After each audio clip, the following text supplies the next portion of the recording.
En el nombre del Padre, del Hijo y del Espíritu Santo. Amén. Señor, te damos gracias por el regalo de este día, lunes, de esta semana. Es ya la semana 23ª de nuestro call center.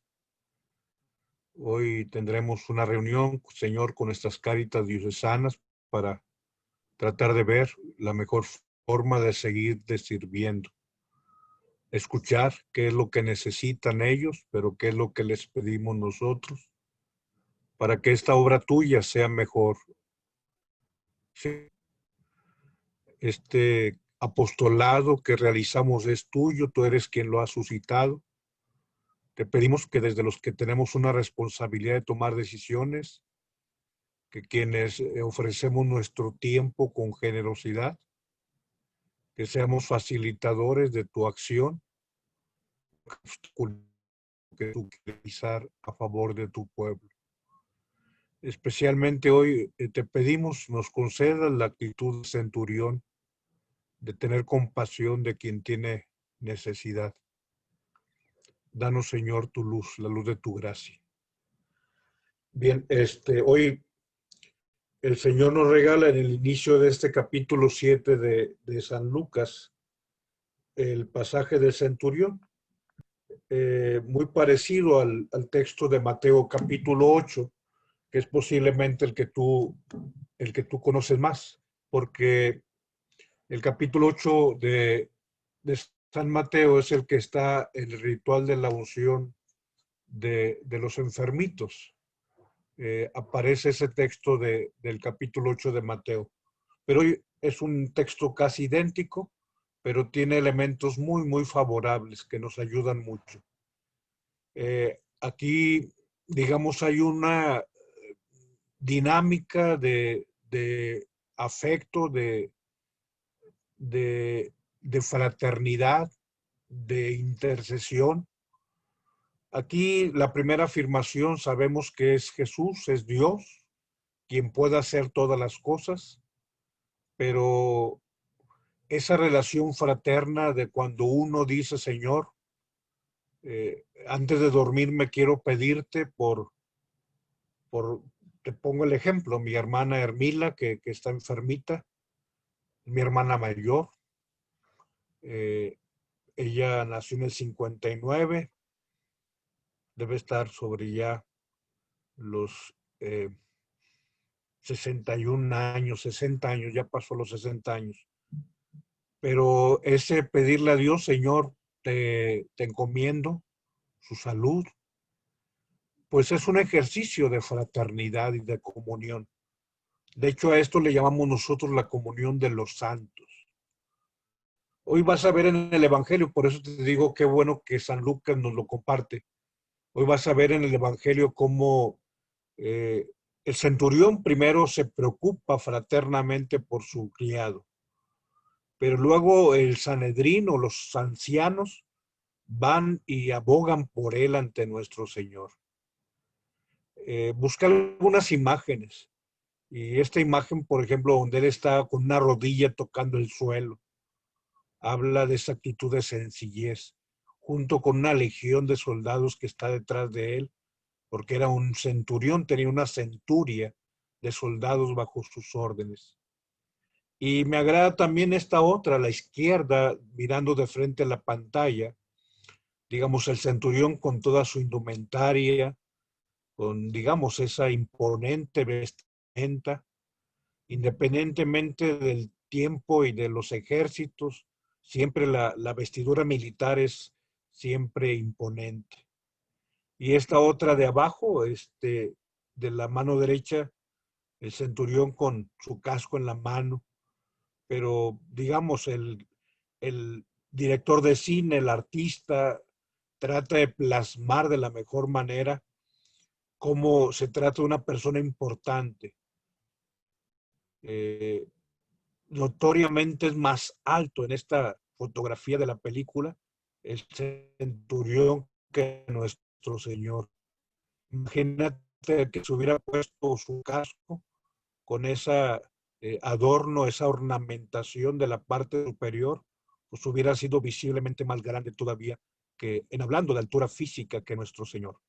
Pero bueno, vamos a escuchar el Evangelio. Adelante, vamos a compartir, te digo, es el inicio del capítulo 7 de San Lucas. Que el Señor esté con ustedes.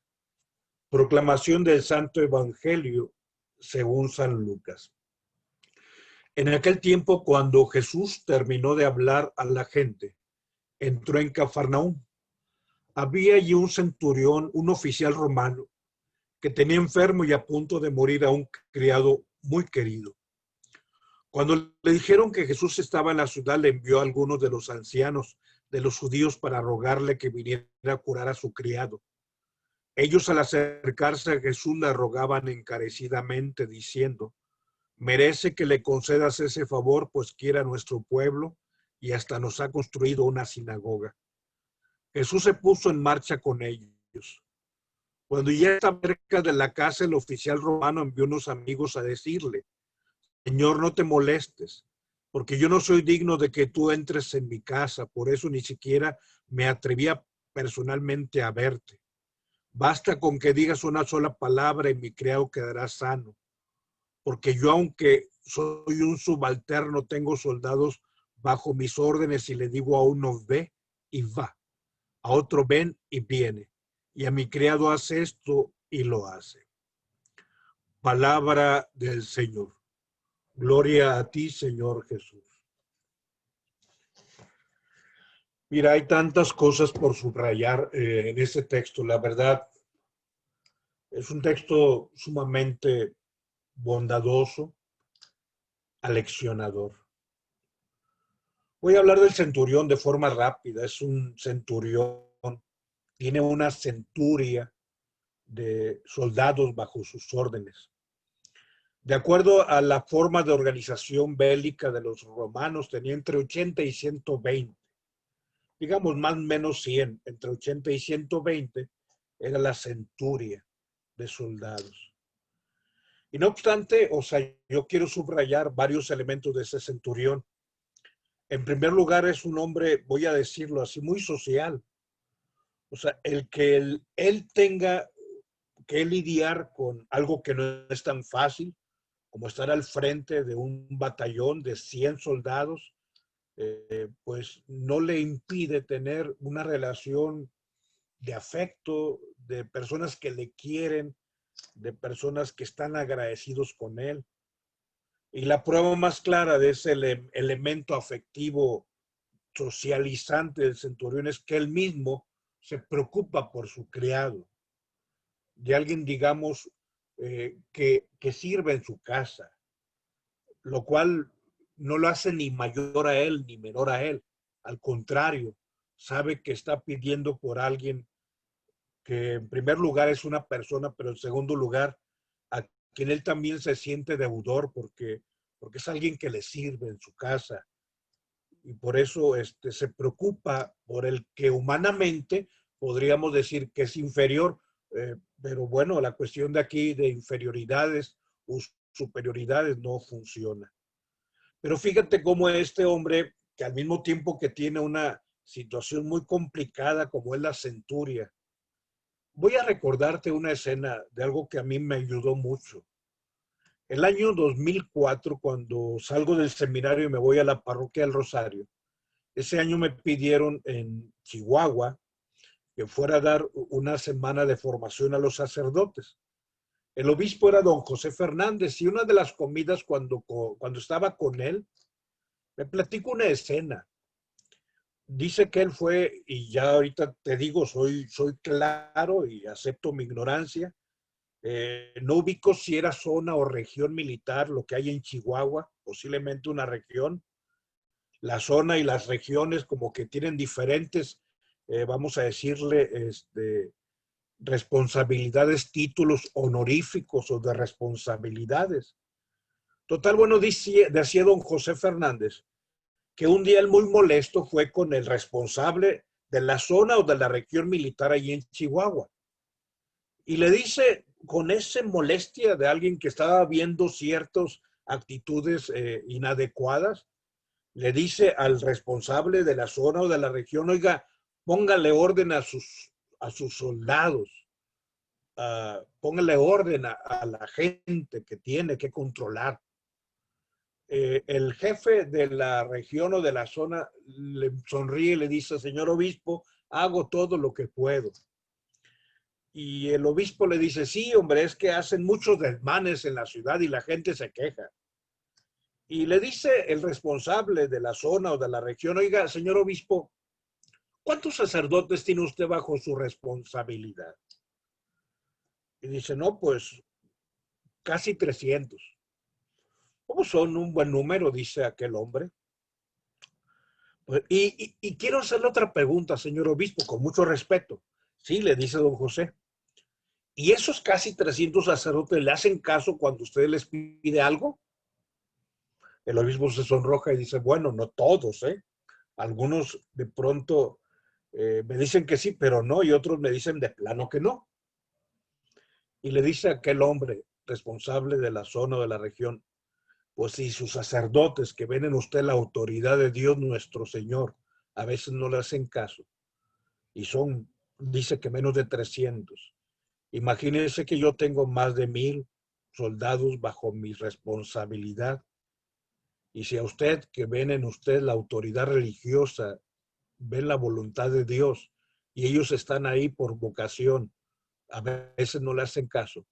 Imagínense cuando yo les hablo a mis soldados y las cosas que tengo que decirles.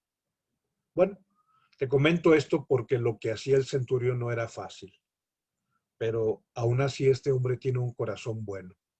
Por su criado, subrayé en letra roja en medio del párrafo, envió, le pidió a ancianos, al Sanedrín, a la autoridad, para rogarle, pero no por él, sino por su criado. Fíjate cómo este gesto, o sea, él intercede y pide a otros que interceden por aquel por quien él está intercediendo. O sea, no quiere el favor para él, digamos personalmente, sino para alguien a quien ve con buenos ojos, como es alguien que le sirve. Y bueno, ya dice en letra azul que le rogaban encarecidamente y sobre todo la argumentación. Ah, merece que le concedas el favor. Él quiere mucho a nuestro pueblo. Incluso fíjate hasta dónde llegó la generosidad de este hombre. Nos ha construido una sinagoga, o sea, un lugar para dar culto a Dios, para escuchar la ley de Moisés. Y bueno, pero antes de pasar de la diapositiva, cuando Jesús dice va en camino, cuando concluye este parrafito, dice al iniciar el otro párrafo, fíjate esa dimensión social que tiene este varón. Cuando ya estaba cerca de la casa del oficial, envió a unos amigos. O sea, nuevamente, o sea, fíjate la capacidad socializante que tiene este varón. O sea, es un hombre que todo el mundo lo quiere. O sea, el criado va a estar contento, la autoridad judía, los ancianos de los judíos están contentos, pero aquí habla de amigos a quienes les pide, vayan a decirle. Y luego todavía esa actitud de sencillez. Yo no soy digno de que vengas a mi casa. Bien, adelante, vamos a hablar un poquito, aunque sea breve, sobre, digamos, los intercesores, porque ¿qué es lo que está haciendo este hombre por su criado? Interceder. ¿Y qué es lo que hacen estos sacerdotes a favor del centurión que hace a favor del criado? Interceder. Y todavía más, o sea, un segundo grupo, amigos, vayan y díganle, hablamos, bueno, de la labor que tenemos como iglesia, como cuerpo de Cristo, como pueblo de Dios.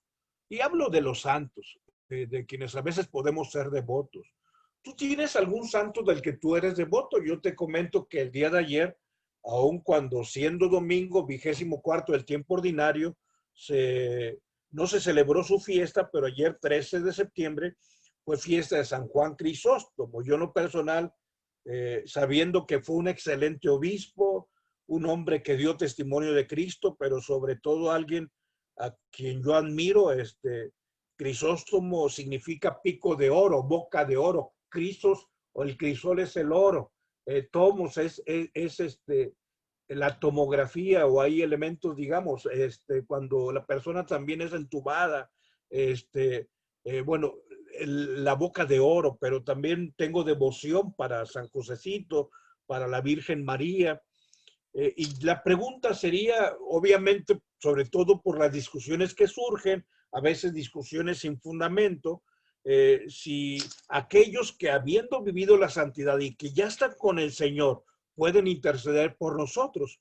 Yo no estoy diciendo, y ojo, o sea, yo no estoy diciendo que ellos hagan el milagro, o sea, interceden por nosotros. Recordamos, bueno, que San Juan Pablo II beatificó y canonizó una gran cantidad de santos. Y sobre todo saber que cuando se canoniza o se beatifica un santo, se reconoce su testimonio de santidad a un grado heroico. Pero sabiendo que, pues que qué bueno que la Virgen María es un ejemplo de mamá y de esposa, y San Josecito es un buen ejemplo de esposo y excelente ejemplo de papá, aunque no fue él el que procreó a nuestro Señor, pero sí es el papá que digamos que cuidó de él. Y así podríamos hablar. También te hablo del santo cura de Ars. Ojalá que todos los sacerdotes en el mundo tuviéramos un mínimo de ese hombre sacerdote santo, un santo cura. Entonces, bueno, o sea, cuando hablamos de ejemplos de santidad, o sea, qué bueno que vemos que el evangelio puede vivirse. Pero vamos al siguiente tema, a la siguiente diapositiva. ¿Ellos pueden interceder por nosotros? Y quiero decirte, o sea, hablando de una doctrina que para nosotros es fundamental, hablando de lo que el Evangelio mismo nos presenta en el capítulo 7 de San Lucas, la iglesia a nadie obliga que tenga un santo de su devoción. No, es que yo me voy directo con el Señor sin ningún problema. Pero, digamos, si tú tienes devoción a San Pedro, que fue tan cabeza dura, si tú tienes devoción a San Pablo, que hasta mataba cristianos, y dices, bueno, pues si con Pablo pudo, pues ¿qué no puede hacer conmigo? Y así podrías tú pensar en alguien a quien tú le tienes devoción. De pronto alguien dice, es que yo soy maestra y pues me gusta ser devoto, devota de San Juan Bosco, por poner un ejemplo, un gran educador, o de San Juan Bautista de la Salle, que también fue un gran educador, y así cada quien podrá tener su propia devoción. Este mes bueno, ya falta un poquito, el mes de octubre, hay mucha gente que le tiene devoción a San Juditas, pero reitero, o sea, a nadie se le obliga a que tenga una devoción por algún santo. Sí, tú y yo debemos saber que cuando la iglesia dice San Juan Pablo II es porque la iglesia reconoce que hubo un grado sobresaliente de vida cristiana. Y así podríamos hablar de San Maximiliano María Kolbe, un santo de nuestro tiempo que dio la vida por alguien que estaba encarcelado. Eh, Algunos de los que no son católicos de pronto rechazan a los santos diciendo que no necesitamos modelos de santidad porque uno solo es el modelo de santidad.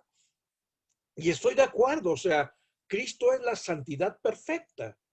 Pero qué bueno que San Juan Bautista, o sea, fue un hombre de una pieza. Y hay quien dice, tampoco necesitamos intercesores, porque Cristo es el único intercesor ante el Padre. Y tenemos que distinguir entre mediador e intercesor. El problema que sí, aquí tenemos que subrayar es que a veces los católicos no tenemos que responder. Vamos a hablar adelante del mediador y los intercesores. O sea, efectivamente, el mediador entre Dios y los hombres es Jesucristo, hombre y Dios verdadero. Aquí está el texto de 1 Timoteo. Pero el que Él sea el mediador, porque por Él vino la redención y nada más por Él. Pero estamos hablando de alguien que intercede, de alguien que aboga. O sea, el centurión aboga por su criado. El Sanedrín aboga por el centurión. Los amigos abogan por el centurión. Y entonces, bueno, tenemos que saber que los santos jamás son obstáculo para dirigirnos ni al Padre, ni al Hijo, ni al Espíritu Santo. Es más, quiero decirte algo bien importante. Los santos son una vida que se ha convertido gloria de Dios, porque los santos son gloria de Dios. Es el triunfo de Dios, un santo. O sea, qué bueno que decimos, en San Juan Bosco triunfó Dios, en San Francisco de Asís triunfó Dios, en San Agustín triunfó Dios, en San Ignacio de Loyola triunfó Dios. O sea, ¿qué tiene de malo que yo diga que en la Virgen María ha triunfado Dios, y en San Josecito ha triunfado Dios, y en San Juan Evangelista ha triunfado Dios? Al contrario, estoy exaltando el triunfo de Dios. Un santo no es obstáculo, al contrario, es nuestro hermano. Los santos no nos alejan de Dios, al contrario, son ejemplo para acercarnos a Él.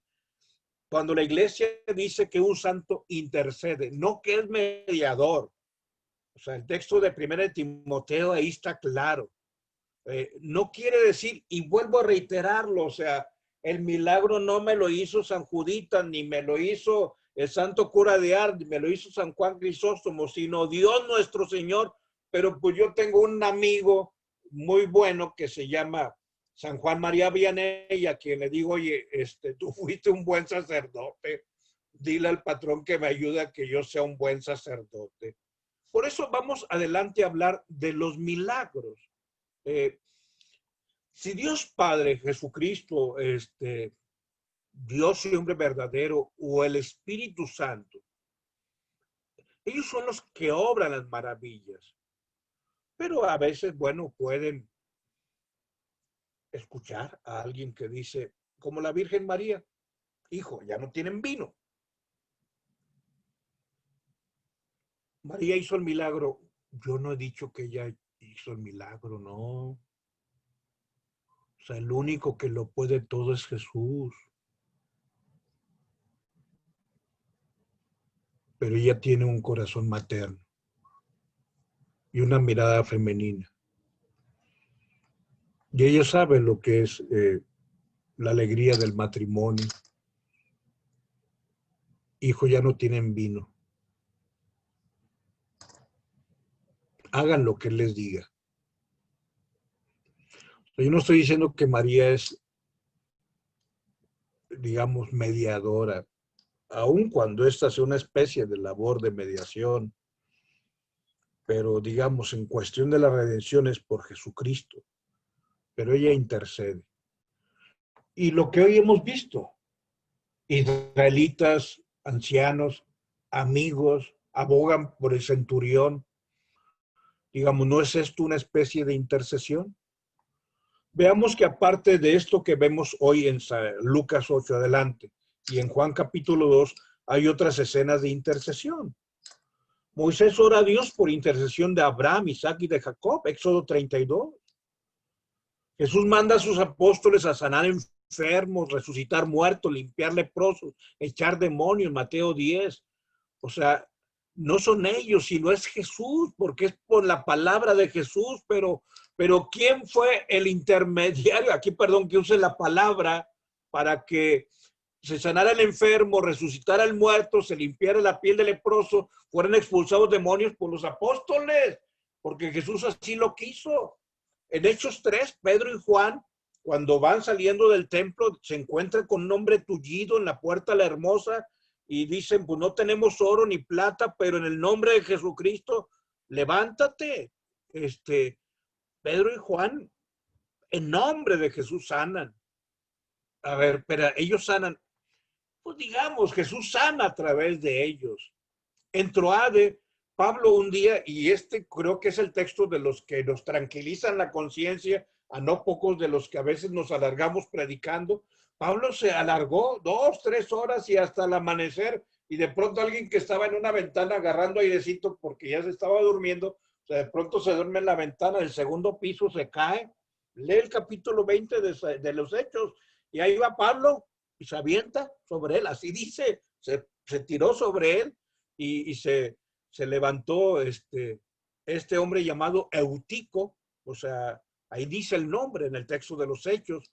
Digamos, Cristo, Dios es quien hace el milagro, pero Pablo se convierte en un medio. Y fíjate, o sea, las cosas hasta dónde llegan. San Pedro pasaba por la calle y la gente cuando veía que pasaba, ponían a los enfermos cuando pasara la sombra de San Pedro, para que por lo menos la sombra de San Pedrito, pues los cubriera un poquito su cuerpo enfermito y se levantaban. Fíjate adelante, hasta dónde llegan esos milagros de Dios, que la gente guardaba el pañuelito que Pablo usaba y lo conservaba. Y llevaba el pañuelito a los enfermos, Hechos 19, 11, 12, y el espíritu malo salía. O la ropa, imagínate, una camisa de... Voy a decir, bueno, una camisa del padre Rogelio, voy a guardarla, imagínate. O sea, que la gente guardaba las prendas, la ropa que usó San Pablo y decían, a ver, yo quiero esa túnica, porque la usó el apóstol. Imagínate, está el enfermito, alguien le pongo la túnica de San Pablo. Dime, ¿esto lo dice la Biblia? Reitero, ¿quién hace el milagro? Dios. Jesucristo hacía milagros por medio de sus discípulos. Ustedes han recibido este poder gratis, ofrézcanlo gratuitamente. Aparte, bueno, digamos que esto de pronto, o sea, el milagro, pero más allá lo que aquellos, vamos a decir, aquel Sanedrín o aquellos ancianos le dicen al Señor, pues en realidad están orando por él. O sea, porque le están hablando a Dios, Jesús es Dios, y le dice, conviene que les hagas el milagro, Señor. Jesús, sí, Jesús es Dios. Y ahí está. Y ellos llegan y dicen, ayúdale a ese hombre. Mira, es un hombre bueno. Nos quiere mucho. Es más, mira, a ver si esto te convence, Jesús. Nos quiere tanto que nos hizo una sinagoga. Hazle el milagrito. Bueno, eso es interceder y eso es una oración. Orar es hablarle a Dios. Aquellos ancianos le están hablando a Dios, que está ahí frente a ellos. Por eso, ahora hablo y vamos concluyendo. Dice Apocalipsis, la oración de los santos es como perfume agradable ante el trono de Dios. Dice Colosenses 1:24, ahora me alegro por lo que sufro por ustedes.